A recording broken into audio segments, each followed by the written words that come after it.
সরে যেতে বলছেন, সরে গেছে, গায়ে হাত তুলবেন না।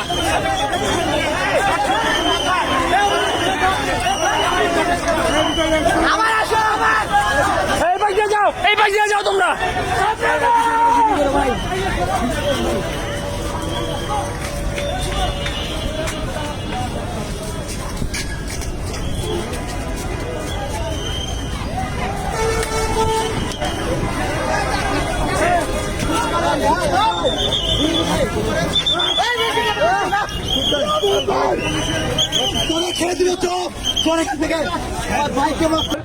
আমাদের হচ্ছে আজকে আন্দোলন শান্তিপূর্ণ আন্দোলন ছিল। আমাদের আন্দোলনে প্রশাসন কর্তৃক হামলা করা হয়, যেখানে আমাদের ঢাকা ইন্টারন্যাশনাল ইউনিভার্সিটির 8 থেকে 10 জন স্টুডেন্টের আহত হয়। তার মধ্যে 2 জন মারাত্মক আহত হয়েছে, একজনের হাত ভাঙ গেছে এবং একজনের হচ্ছে পাও ভাঙছে।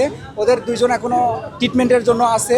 আমি আপনাদের কাছে মাধ্যমে বলতে চাই, পতন যখন আসে মানুষ তখন পদে পদে ভুল করে। আমি বলতে চাই ইউনাইটেড ইন্টারন্যাশনাল ইউনিভার্সিটি কর্তৃপক্ষ মনে হয় সেই একই দিকে যাচ্ছে।